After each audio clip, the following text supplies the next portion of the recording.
Okay, here I'm going to demonstrate how to Norwegian purl. Here's a swatch I've been working on right now.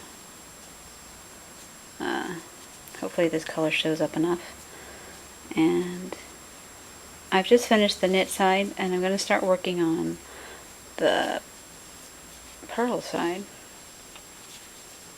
Okay, since it's a swatch and I'm trying to get it to lay flat without curling, I'm knitting the first two stitches for a garter. Now, this is how I purl, Norwegian method. Now, instead of having to flip your yarn up front with your finger, which can kind of slow you down and it's a little bit cumbersome, to me anyway, since I started off crocheting first, it was really hard for me to be able to purl. In fact, it was kind of hard for me to start knitting because of most of the videos I saw were people doing the English style, so they're looping up with this hand.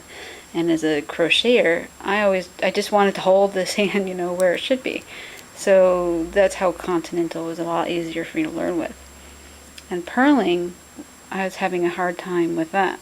So for purling, for the Norwegian purl, you put your needle behind the yarn, and you don't move your finger anywhere you normally wouldn't have it normally knitting. And just like when you're going to purl, you always put your needle in, to purl, because this is knitting, and this is, sorry, looking through the camera here, this is to purl.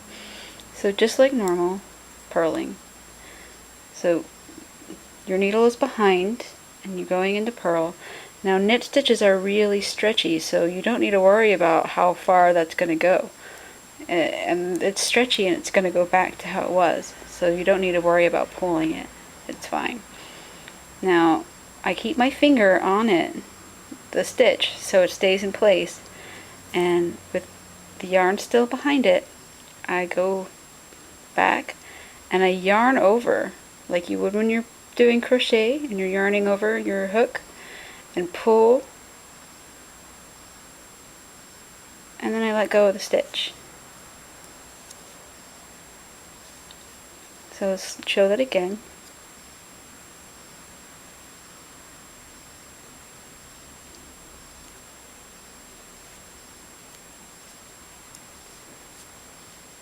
So just like when you're crocheting and you're reaching back behind and you're kind of like yarning over to do like a double crochet or a half double or whatever, and you're yarning over it to do your whatever. So it's not very hard. Just pull, yarn over,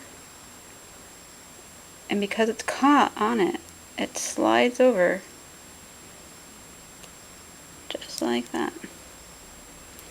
And that is how you Norwegian purl.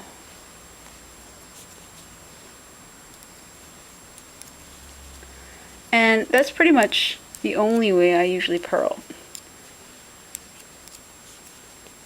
And I can go a lot faster with it.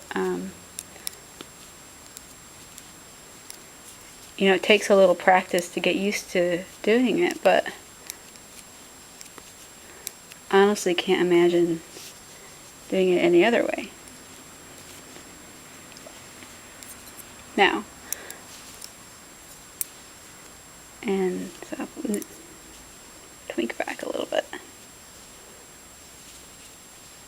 Now, you can even do some decreases with it.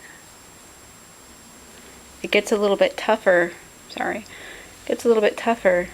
but you can probably do a 2. I don't know about a 3. And that's just fine.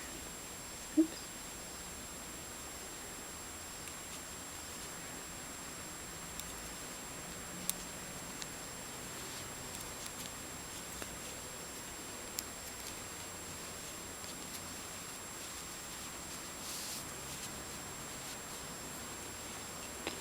And here it is from the front.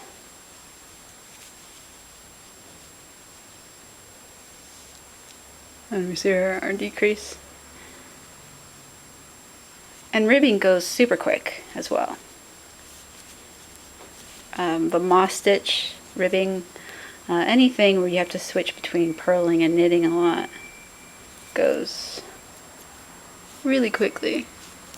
So, like, we'll do a little 1x1 ribbing. Sorry, it's not very easy to film this.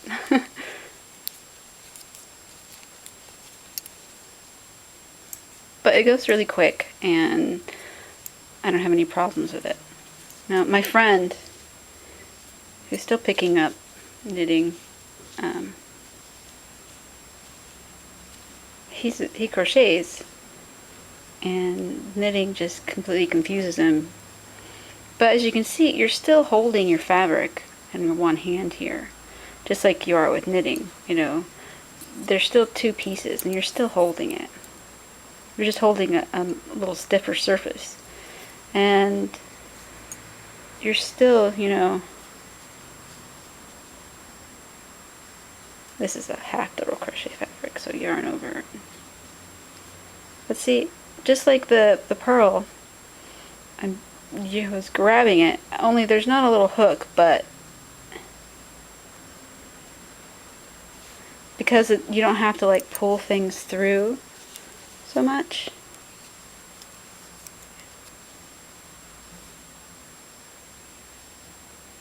See? Super easy. Anyways, that's how I purl. Norwegian purling. Very, very easy. A lot of fun to do. At least I think so. Give it a try. Bye.